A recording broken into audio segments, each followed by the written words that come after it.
Durante 4 años brutales, la guerra de trincheras en el frente occidental fue una lucha metro a metro. Pero en el este se libraba una guerra muy distinta. Una guerra de avances, de victorias y derrotas espectaculares, de marchas de ejércitos enormes, de terrenos que requerían todo tipo de medios de transporte, desde camellos a esquís. En esta guerra se destruyó un gran imperio, el austrohúngaro. Un segundo imperio, Rusia, fue presa de la revolución y la familia real fue asesinada. La guerra en el frente oriental cambió el mapa de Europa para siempre. Y ahora podemos verla tal como ocurrió, en color.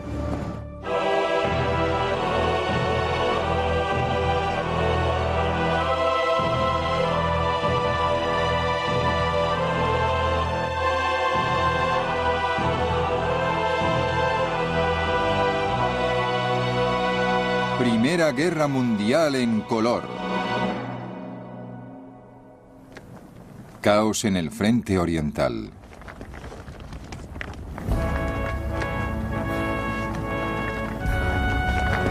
En agosto de 1914, 2 emperadores, rodeados de pompa y circunstancia, se pavoneaban en la Europa central. El primero era el Kaiser Guillermo, cuyas ambiciones coincidían con las de las clases dominantes de su país. El Kaiser era muy nervioso, hipersensible. Le daban ataques de histeria por cualquier cosa y vivía en un mundo de fantasía. La verdad es que en 1914 todo el país vivía en un mundo de fantasía.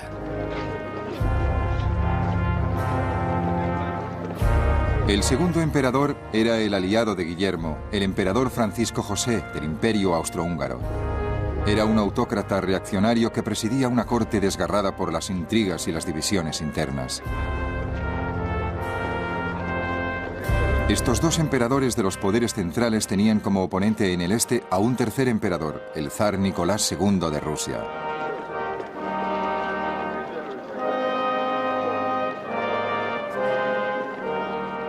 El zar era un hombre muy consciente de sus propias limitaciones, y sus limitaciones eran considerables. Y no era como el Kaiser, que se ponía histérico. Era mucho más feliz viviendo como una especie de terrateniente campesino. No tenía ansias guerreras en absoluto. La chispa que incendió los 3 imperios, el alemán, el austrohúngaro y el ruso, y les lanzó a la guerra, fue el asesinato del archiduque Francisco Fernando de Austria por unos nacionalistas serbios. Cuando estalló la guerra en agosto de 1914, la campaña del frente oriental avanzó con rapidez. Las tropas austríacas invadieron Serbia. Rusia, aliado de Serbia, invadió Alemania y Austria. Los austríacos se retiraron pronto ante los rusos, perdiendo fortalezas clave. Para los soldados austríacos de a pie, era muy desmoralizador.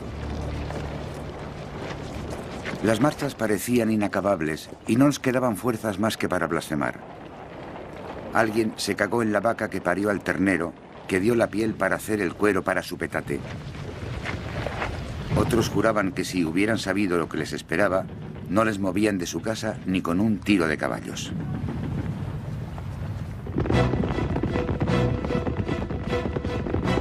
El ejército ruso aplastó a los austríacos, pero sufrió un grave revés contra los alemanes. A finales de agosto, en la batalla de Tannenberg, murieron 50.000 rusos y 100.000 más cayeron prisioneros. Un observador británico apuntó: miles de rusos obligados a retroceder hacia los lagos y pantanos hasta ahogarse. Era una visión horrible. Los gritos de los hombres y los caballos que morían son imposibles de olvidar. La victoria alemana les valió su reputación a sus 2 artífices, los generales Paul von Hindenburg y Erich von Ludendorff, que fueron idolatrados como salvadores de la nación. Hindenburg se hacía pintar un retrato cada día durante la guerra. Era un hombre maduro, digno y con forma de huevo, que representaba ciertas sólidas virtudes alemanas y además las tenía. Ludendorff era un técnico muy bueno, pero el problema de Ludendorff fue caer en la megalomanía. Las primeras batallas en el frente oriental convencieron a Hindenburg y Ludendorff de que el ejército ruso sería presa fácil. Ludendorff empezó a soñar con un gran imperio alemán al este. Pero los observadores británicos se habían dado cuenta de la fuerza del espíritu guerrero de los rusos. Individualmente, los soldados rusos son los mejores del mundo. Soportan el frío y el hambre en condiciones durísimas, sin una sola queja. Pero al enfrentarse a la vez a Alemania y Austria, el zar exigía demasiado de sus soldados. Luchar en dos frentes principales sería una prueba muy dura para el ejército ruso, sobre todo por los problemas logísticos de hacer llegar material, soldados, equipos, caballos, comida y pienso al frente. A finales de septiembre de 1914, los alemanes, convencidísimos de que el ejército ruso se rendiría, invadieron Polonia, que formaba parte del Imperio ruso.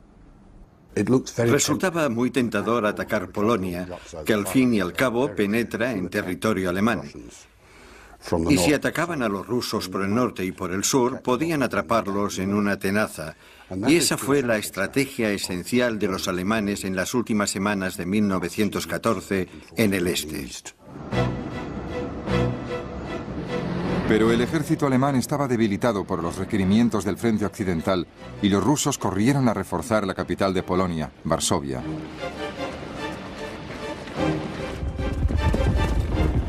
Hindenburg y Ludendorff ordenaron a sus tropas que corrieran hacia el Vístula, río que tenían que cruzar para llegar a la capital polaca. El esfuerzo al que estaban sometidas nuestras tropas durante el avance fue enorme. Las rutas eran puro barro y el tiempo era pésimo. A pesar de las condiciones, había que realizar marchas diarias de 30 kilómetros o más si queríamos atrapar al enemigo. Los alemanes cruzaron el Vístula el 9 de octubre y se acercaron a Varsovia.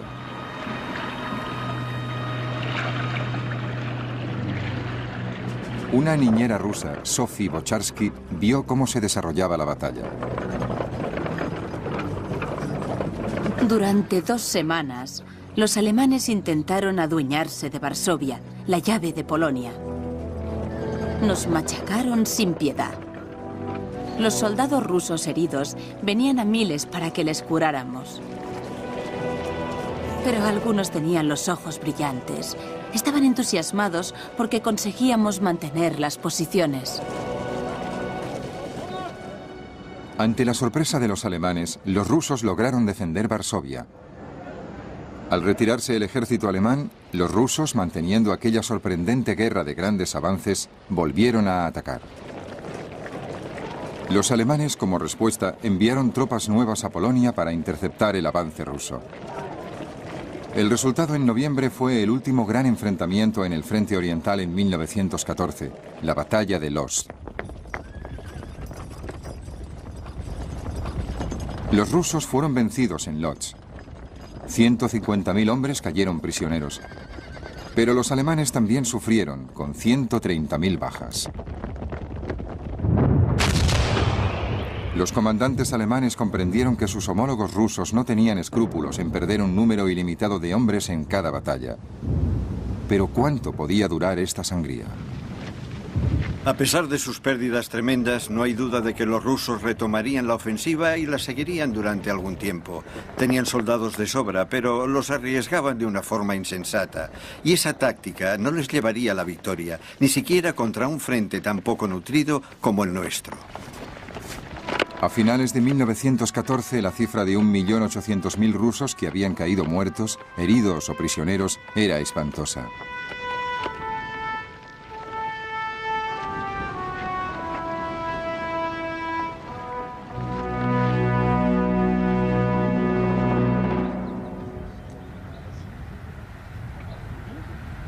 A principios de 1915, con el frente occidental en punto muerto, el alto mando alemán se decidió por una victoria rápida en el este.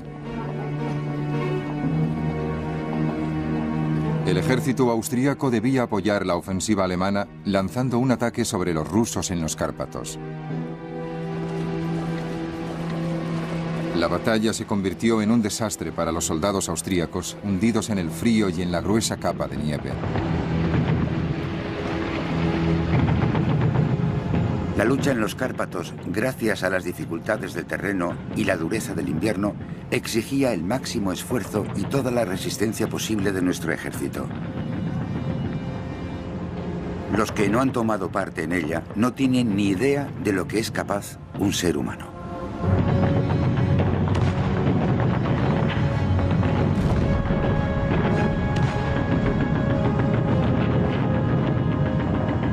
Al cabo de 2 semanas, los rusos frenaron el ataque austríaco.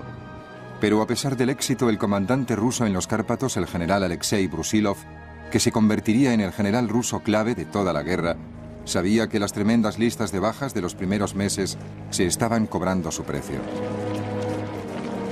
Los hombres que han enviado para cubrir las bajas no saben casi nada aparte de marchar. Muchos no saben ni cargar el rifle y en cuanto a la puntería, mejor ni hablamos. Esa clase de gente no se pueden considerar siquiera soldados. Pregunté a mis soldados en las trincheras una y otra vez por qué estábamos luchando. La inevitable respuesta era que un tal archiduque y su esposa habían sido asesinados y que entonces los austríacos habían querido humillar a los serbios. Nadie sabía decirme por qué los alemanes nos declaraban la guerra a causa de los serbios. Entonces apareció un nuevo tipo de oficial ruso que sí se hacía preguntas. Uno de ellos fue Dmitry Oskin, que describe a esos oficiales militares gordos y glotones que se pasaban la guerra sentados en una tienda comiendo helados mientras los soldados iban a luchar. Y eso ya es un auténtico desafío a la autoridad. ¿Qué estamos haciendo en esta guerra? Por mi sección ya han pasado cientos de hombres y por lo menos la mitad han terminado muertos o heridos en el campo de batalla. ¿Qué les quedará al final de la guerra? Los rusos desesperados necesitaban ayuda. Se enfrentaban a una nueva amenaza. En octubre de 1914, Turquía había entrado en guerra como aliado de Alemania. El sultán Enver Pasha, hombre de cierta edad, creyó que participaría en una victoria rápida. Enver Pasha había estado en Alemania. Hablaba un alemán excelente y se entendía muy bien con los alemanes. Y para empezar, pensaba que era imposible que les vencieran. Si crees que la guerra terminará antes de Navidad, puedes permitirte una escaramuza en los Balcanes o tal vez contra los rusos. Enver Pasha mandó a su ejército al norte para invadir la Armenia rusa. En medio de un invierno muy crudo, los turcos se enfrentaron a un feroz contraataque de los rusos. De 95.000 soldados turcos que lucharon en la campaña, solo sobrevivieron 18.000. Unos 30.000 murieron helados. Los turcos tuvieron que retroceder cansados y furiosos. Entonces, al volver por la Armenia turca, lanzaron lo que se conoce como el genocidio armenio. No fue una simple reacción espontánea a la derrota ante los rusos. Fue algo claramente premeditado, pero mataron a 500.000 de armenios. La invasión turca inicial obligó a Rusia a pedir a sus aliados Gran Bretaña y Francia que les ayudaran a neutralizar la amenaza turca. Mientras tanto, Winston Churchill, Lord I del Almirantazgo, planeaba la expedición aliada a los Dardanelos. Su gran sueño era que se pudiera ganar la guerra atacando a Alemania y sus aliados por el flanco más débil.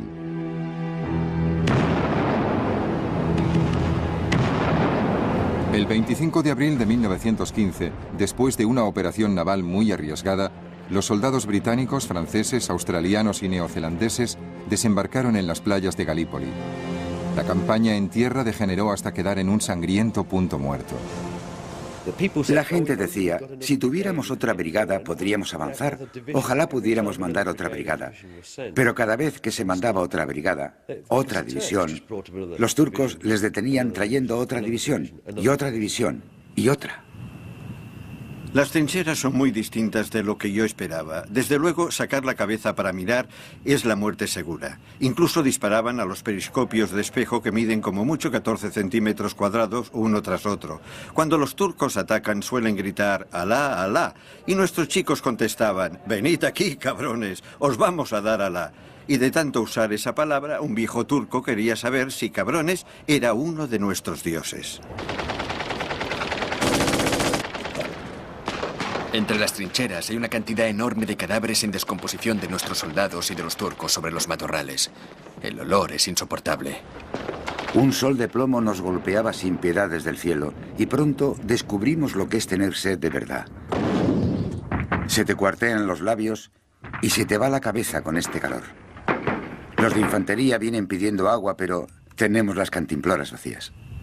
Durante toda la noche llegan heridos arrastrándose, contando todo sobre los muertos que han visto ahí fuera. El ataque ha sido un fracaso total. Últimamente, todos lo son. Fue una campaña soberbia y romántica. Ya conoces ese punto de vista, pero escondía un sufrimiento tremendo para los soldados aliados y para los turcos. Hubo una epidemia de disentería que causó más bajas que cualquier otra cosa. La gente moría en las letrinas. Era horrible y no servía para nada. Toda la campaña fue un fracaso absoluto. Por fin, en enero de 1916, los aliados se retiraron. Habían sufrido más de 250.000 de bajas. Los turcos habían logrado una victoria famosa, pero su triunfo en Galípoli quedaría pronto eclipsado por la derrota en el norte. A principios de 1916, las tropas rusas se dirigieron hacia las montañas del Cáucaso para atacar la Armenia turca. Capturaron fortalezas turcas vitales. Turquía nunca volvería a amenazar a Rusia.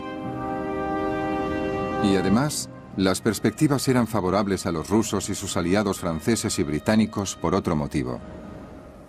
En mayo de 1915, Italia entró en la guerra a favor del bando aliado, tentada por la oportunidad de ganar territorio austrohúngaro, sobre todo la región montañosa del Tirol.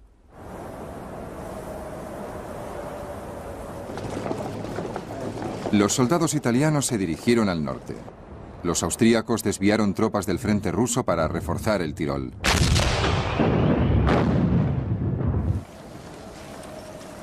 Se declaró la primera guerra sobre esquís.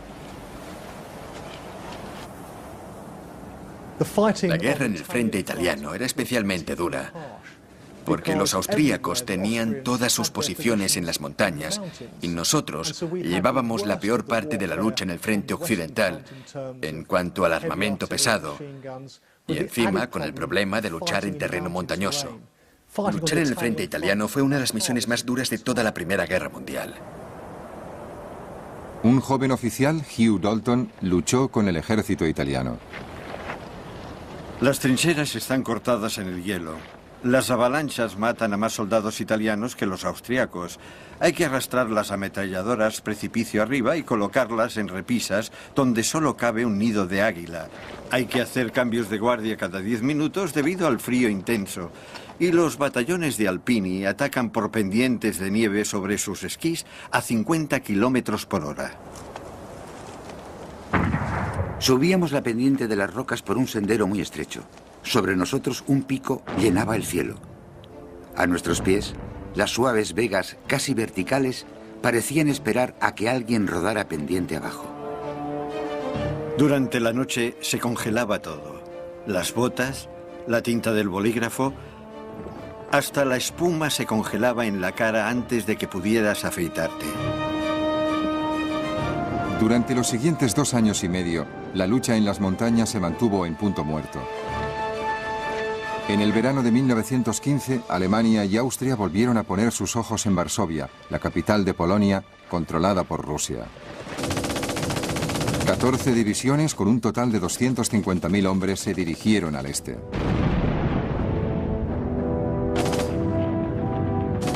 En mayo de 1915, la ofensiva austríaca en los Cárpatos había costado a los rusos 100.000 bajas. En junio y julio, las bajas rusas ante el avance austroalemán no hicieron más que aumentar. En mayo, los rusos perdieron otros 400.000 soldados entre muertos, heridos y prisioneros, y en junio de 1915, la cifra de bajas de guerra totales hasta el momento era tremenda, 3.800.000 hombres. Las fortalezas por las que tanto se había luchado estaban en ruinas. La población de Varsovia esperaba su destino. Varsovia está perdida, pero parecía que quedaba alguna esperanza. Ahora ya no hay esperanzas, a no ser un milagro. Los alemanes marcharán por las calles con el orgullo de la victoria. La única pregunta ahora es ¿cuánto tardarán en llegar? No creo que tarden días, más bien horas. Al día siguiente, 5 de agosto de 1915, el ejército alemán se pavoneaba por Varsovia. Llevaban exactamente un año en guerra, y el mando alemán empezaba a creer que había vencido, que los rusos iban a retirarse. Se equivocaban. Quedaban 2 años más de crueles batallas en el frente oriental. Pero por el momento los soldados alemanes podían relajarse. Se sentían confiados y victoriosos. El enemigo ruso parecía derrotado y desmoralizado. Los observadores británicos sentían que se encontraban en un momento decisivo para el ejército ruso. Pasamos 3 semanas más de retirada. Cada día lo mismo. Hombres cansados caminando hacia el este. Con la artillería siempre por delante. Campesinos muertos de hambre pidiendo comida, miles de heridos. Todos estábamos agotados. Nos moríamos por descansar. Nos preguntábamos hasta cuándo duraría el gran éxodo hacia el este. En respuesta a esa derrota, el zar Nicolás II se proclamó comandante supremo de las Fuerzas Armadas rusas. El zar pronto nombró al general Brusilov como comandante de sus ejércitos en el frente del este. Pero la opinión personal de Brusilov sobre el zar era muy mordaz. La ignorancia y la incapacidad del zar, su carácter débil y su voluntad vacilante hacen que no sea apto para dirigir un ejército. Los soldados decían, con toda la razón, que se estaban sacrificando por nada, que no podrían vencerles. Es evidente que la moral de las tropas está a punto de derrumbarse del todo. Y a pesar de todo, los soldados rusos seguían siendo muy resistentes. A principios de 1916, los británicos y los franceses planearon una ofensiva combinada para el verano siguiente en el frente occidental. Los rusos tenían un papel vital en el plan. Debían atacar a Alemania y Austria por el este para debilitar sus reservas. El general Brusilov iba a dirigir la ofensiva de verano. Pero Brusilov se encontraba atrapado en un conflicto de lealtades. Ya en 1914, escribió que él no luchaba por el zar, sino por Rusia. Y era como si sintiera que en algún momento tendría que elegir entre ambos. Brusilov se preparó cuidadosamente para atacar a los alemanes y a los austríacos en un frente de 320 kilómetros, tomándolos por sorpresa con ataques cortos y precisos de la artillería. Su primer objetivo fueron los austríacos, más débiles. El 4 de junio de 1916, los ejércitos de Brusilov lanzaron un ataque. A los pocos días se mostraba entusiasmado. Solamente voy a decir que a mediodía del 6 de junio habíamos capturado a 900 oficiales y más de 40.000 soldados y habíamos confiscado 77 cañones, 134 ametralladoras y 49 morteros. El 9 de junio habíamos capturado a 1.240 oficiales y más de 71.000 soldados, 94 cañones, 167 ametralladoras y una gran cantidad de botín militar variado. Frente al ataque ruso, los soldados austríacos empezaron a perder el valor. Hice lo posible para reunir a la compañía, pero todo fue inútil. Los soldados empezaron a huir en desbandada por los campos. La artillería rusa nos descubrió enseguida y se esforzó por devolvernos a casa.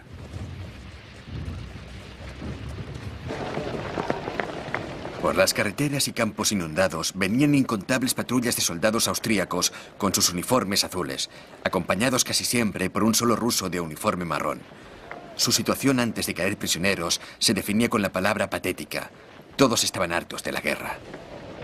Brusilov casi terminó con las potencias centrales. Parecía que estaba hundiendo el imperio austríaco a martillazos. La verdad es que si no se derrumbaron, poco les faltó, porque al mismo tiempo estaban luchando en el Somme por el oeste y los italianos les atacaban por el sur. Sobrevivieron por los pelos. Ludendorff llamó a la ofensiva de Brusilov la crisis del Este. Eso significaba que los alemanes tendrían que volver a conseguir refuerzos justo cuando Austria acababa de ser derrotada. Y aunque los rusos habían conseguido una gran victoria, les había costado cara. Nuestro hospital estaba saturado de heridos, como todos los de la ciudad. Nos dijeron que se había calculado un total de 200.000 bajas. Habíamos visto, oído, sentido y conocido a hombres destrozados.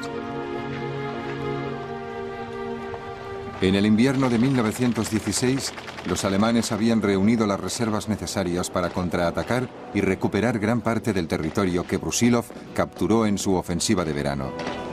Fue una decepción tremenda para los soldados rusos de a pie que habían luchado tanto. Pero los observadores británicos seguían admirándose de su resistencia. Esos hombres, en general, tenían una salud física de hierro. Podían marchar y hasta luchar, viviendo de raciones tan escasas y burdas que no creo que las tolerara ningún otro soldado europeo.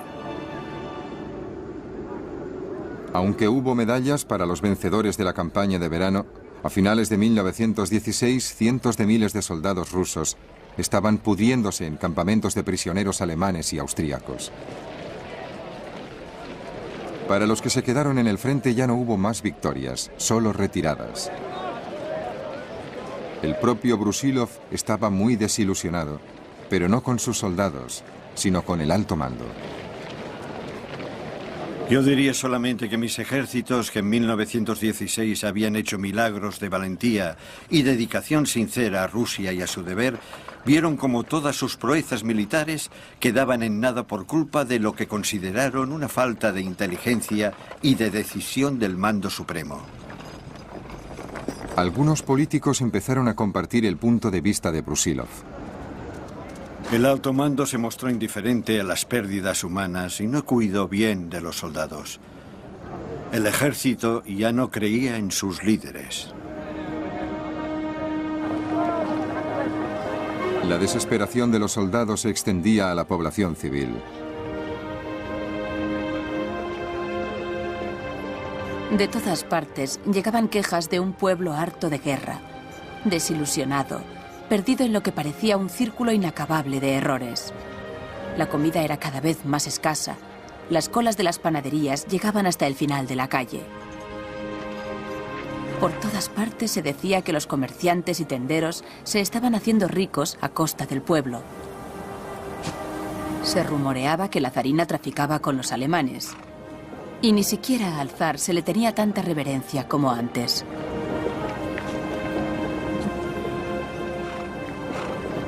Esa gran Rusia, que podía alimentar al mundo, sufría escasez de comida y de otros productos también.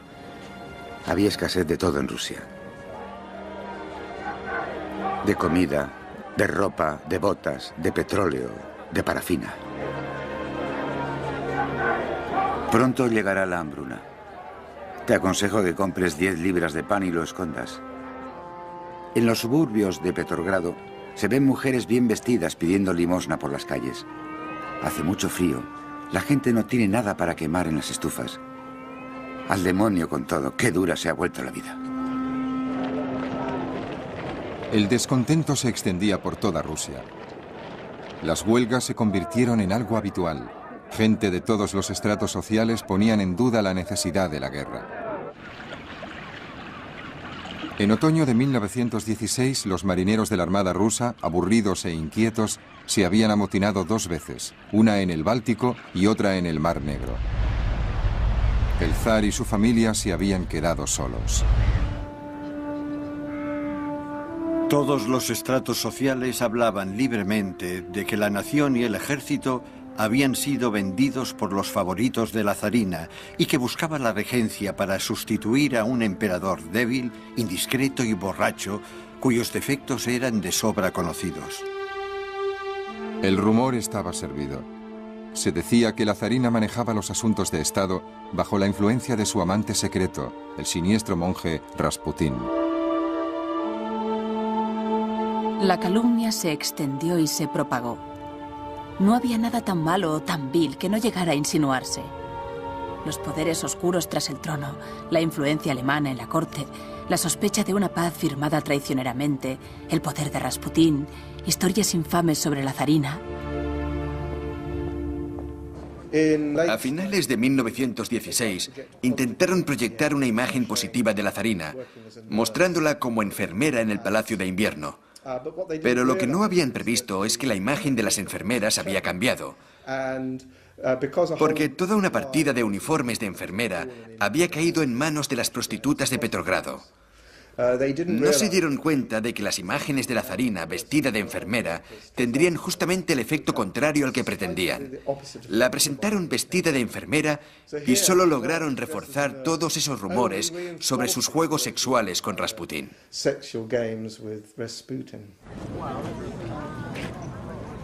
El zar respondió a la amenaza revolucionaria con más represión. Algunos de sus consejeros incluso iniciaron negociaciones secretas con Alemania para acabar con la guerra, esperando que eso ayudara a conservar la posición del zar ante su pueblo. En febrero de 1917, a las tropas del zar se les ordenó disparar a los manifestantes en Petrogrado. Algunos, como Fidor Lind, se negaron. Los cosacos disparaban sobre multitudes indefensas y desarmadas, golpeando a la gente con sus látigos, aplastando a los caídos con sus caballos. Salté encima de una mesa y grité: «Amigos, amigos, ¡viva la revolución!». A medida que aumentaban las tensiones, los altos mandos militares pidieron al zar que abdicara. Majestad imperial, sé muy bien el profundo amor que sentís por nuestro país. Estoy seguro que para salvarlo a él y a la dinastía, consentiréis en realizar el sacrificio que la guerra os exige. El zar intentó volver en tren desde el frente hasta Petrogrado. Los revolucionarios se lo impidieron. Entonces supo que había llegado el momento. La abdicación del zar tuvo lugar el 15 de marzo. No hubo absolutamente ningún problema. Pasamos de ser soldados del zar a ser soldados de la República automáticamente. Nadie dijo ni una palabra en contra. Los soldados aceptaron el cambio igual que hubieran obedecido una orden de firmes. Un gobierno provisional se hizo cargo del Estado. Los soldados y los civiles lo celebraron. Sonó una campanada corta desde la catedral y luego otra y otra más. Las campanadas eran cada vez más rápidas y pronto las campanas de las iglesias exteriores empezaron a sonar. Se encendieron luces en todas las casas, las calles se llenaron de gente, las puertas de muchas casas estaban abiertas, la gente abrazaba llorando a los desconocidos. Alexander Kerensky, que sería luego primer ministro por poco tiempo, fue nombrado ministro de guerra. Nombró al general Brusilov comandante en jefe del ejército ruso. Juntos esperaban devolver la confianza al país con una nueva ofensiva militar contra su enemigo más débil, los austríacos. El ataque se lanzó el 1 de julio de 1917, pero pronto quedó claro que las tropas no querían seguir combatiendo. Al cabo de una semana, los generales vieron que se estaba gestando un motín.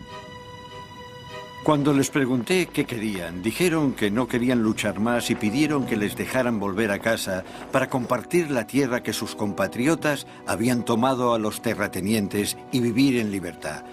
Y cuando les pregunté qué sería de la gran madre Rusia, contestaron que no era asunto suyo lo que pasara con el Estado. Al cabo de 3 años de luchar y sufrir, los soldados rusos estaban hartos. En esa guerra la ventaja había cambiado de bando constantemente, pero al fin no fue el hundimiento militar, sino el político el que decidió el resultado.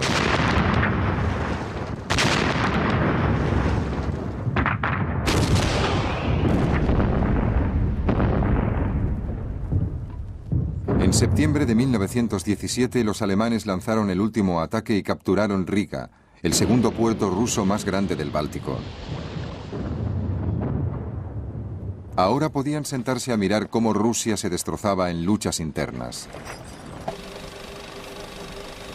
Vladimir Ilich Ulyanov, más conocido como Lenin, estaba esperando el momento para atacar. Un movimiento en falso lo estropearía todo. No hay que anticipar acontecimientos. El tiempo está de nuestra parte.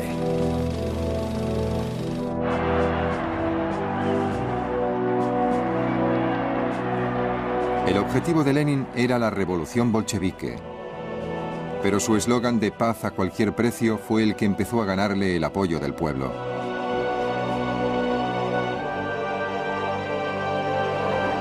A finales de 1917, un segundo gobierno provisional intentaba traer el orden a Rusia. Pero bajo la incitación de Lenin, sus testigos revolucionarios veían que el país se precipitaba hacia el caos. Esto ya no es una capital, es un nido de ratas. Nadie trabaja. Las calles están muy sucias. Hay montones de basura apestosa en los patios. Me duele reconocer lo mal que está todo. La gente se vuelve perezosa y cobarde y muestra todos los instintos criminales contra los que he luchado durante mi vida y que ahora están destruyendo Rusia. Los socialistas han sembrado el viento y Rusia recogerá las tempestades. La situación económica de Rusia es tal que frases como "al borde de la ruina" son habituales. Los revolucionarios extranjeros, como el norteamericano John Reed, veían cómo se acercaba su momento. Por un lado estaba la prensa monárquica incitando la represión sangrienta. Por el otro, la voz de Lenin rugiendo "insurrección". No podemos esperar más. Cada día, el gobierno parece más indefenso. Trabajadores armados patrullan las calles por las noches, peleando con los delincuentes y requisando las armas que encuentran. En noviembre de 1917, la revolución, glorificada más tarde en las películas rusas, era inminente.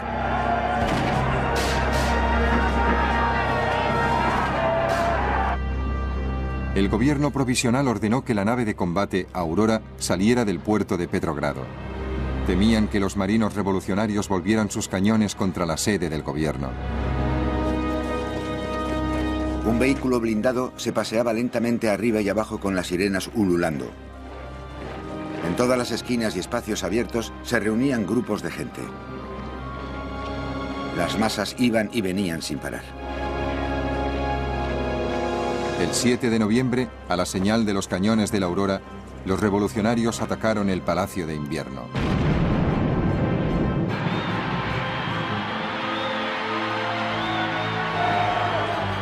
Amaneció sobre una ciudad llena de emoción y de confusión, sobre un país entero respirando a largos sorbos la tormenta. Al cabo de pocos días, la revolución se extendió hasta Moscú. Los comités de soldados rusos iniciaron las negociaciones de paz con Alemania. En diciembre de 1917 entró en vigor un armisticio en el frente oriental.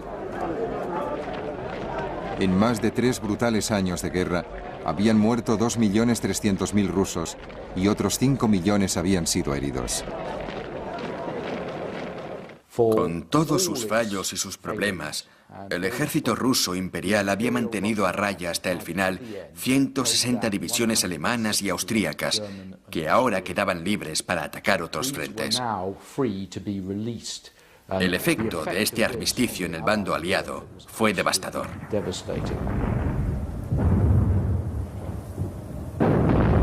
Italia fue el primer aliado que sufrió los efectos del hundimiento de Rusia. A finales de octubre, los ejércitos austríaco y alemán atacaron en las montañas del noroeste de Italia.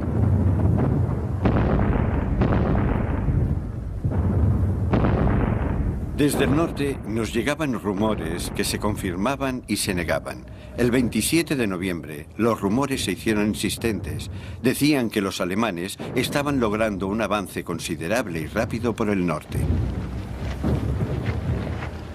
El intento de los italianos de capturar territorio austríaco se les volvió en contra. 275.000 soldados italianos habían sido capturados por los alemanes y austríacos. Muchos de los que quedaban para luchar no encontraban razones para hacerlo. Nuestros hombres avanzaban, algunos golpeados y sorprendidos, otros cansados pero contentos, otros con caras inexpresivas sin comprender nada. Pero en las caras de algunos leí que eran conscientes de la tremenda tragedia de la que formábamos una pequeña parte. Los italianos consiguieron frenar el avance de los alemanes a 20 kilómetros de Venecia. Los británicos y franceses tuvieron que enviar tropas de apoyo. A finales de 1917, las perspectivas para los aliados eran muy malas en todas partes. En cambio, el comandante alemán, el general Ludendorff, se sentía más seguro que nunca. Gracias a la caída de Rusia, la situación militar al empezar el año nuevo de 1918 era más favorable para nosotros de lo que podíamos esperar. Numéricamente éramos más fuertes que nunca en comparación con el enemigo. Solo quedaba una esperanza para los aliados: los Estados Unidos de América. El 6 de abril de 1917, el presidente de los Estados Unidos, Woodrow Wilson, había declarado la guerra a Alemania. Los británicos recibieron a sus nuevos aliados como salvadores. Mi sueño siempre ha sido que los dos países de habla inglesa se unieran algún día en una gran causa. Y hoy mi sueño se ha hecho realidad. La raza anglosajona debe salvar a la civilización. En el verano de 1917 llegaron las primeras tropas norteamericanas a Europa. Parecían más grandes que los hombres normales. Sus figuras altas y erguidas contrastaban vivamente con los pelotones de reclutas pálidos a los que nos habíamos acostumbrado. Parecían soldados del cielo. ¿Se había logrado reunir un regimiento más de nuestros ya explotados dominios de ultramar?, me pregunté. Entonces oí una exclamación: ¡Mirad, mirad! ¡Ya vienen los americanos! Primero, a los soldados norteamericanos nos llamaban pastosos, luego nos llamaron caraperros. De dónde salió lo de pastosos es un misterio. Caraperro sí se entendía. Decían que nos llamaban así porque llevábamos placas de perro, dormíamos en casetas, gruñíamos al ver la comida e intentábamos ligarnos a todas las mujeres que veíamos. Para muchos de los primeros norteamericanos, la instrucción en el frente occidental fue un choque cultural. Aquí está una lista de lo que más odiaban. Nuestros oficiales van a la cabeza de la lista, porque no nos sirven para nada. Son caprichosos, arrogantes y tozudos. En segundo lugar, el tiempo. En tercer lugar, las mulas. En cuarto lugar, esta ropa que traspasa. Tenemos los pies siempre mojados. En quinto lugar, los piojos. En sexto lugar, las latas de carne con patatas. La nostalgia de nuestro país va en séptimo lugar, porque la mayoría nunca habíamos salido de casa y estamos tan necesitados de afecto femenino que es algo tremendo. Y en último lugar están los alemanes, porque si no fuera por ellos, podríamos irnos a casa. El comandante en jefe de la Fuerza Norteamericana Expedicionaria, el general John J. Pershing, tenía que endurecer a estos reclutas para la batalla. La guerra mundial implicaba movimientos de masas. Una cosa era reclutar a 1 o 2 millones de hombres para el ejército y otra convertirlos en un ejército organizado e instruido, capaz de enfrentarse y resistir en la batalla a las fuerzas mejor preparadas de Europa, que ya tenían 3 años de experiencia de guerra acreditados. Cuando los norteamericanos empezaron a pelear, recordaban mucho a los británicos de 1916 en el Somme. Eran entusiastas y tenían la moral muy alta, pero tenían mucho que aprender. Y aprendieron muy rápido en batallas muy sangrientas. Los norteamericanos vieron su primera batalla en junio de 1917. Recuerdo que a la luz del alba vi a los primeros muertos norteamericanos. Para entonces, por desgracia, ya no me afectaba la visión de nuestros propios muertos, pero aquellos, no sé por qué, me conmovieron. Estaban tan nuevos y elegantes con los pantalones largos, también simbolizaban la esperanza de los aliados cara al futuro.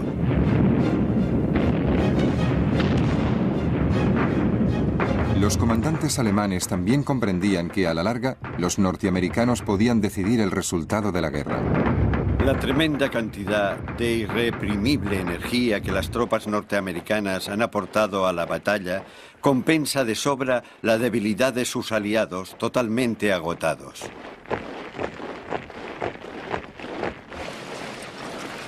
Con los norteamericanos a la vista, Ludendorff empezó a pensar que Alemania debía arriesgarse y acabar pronto la guerra. Mientras planeaba una victoria decisiva en 1918, muchos en el bando aliado creían que la guerra en el frente occidental seguiría durante varios años más. Pocos imaginaban lo rápido que cambiarían las cosas.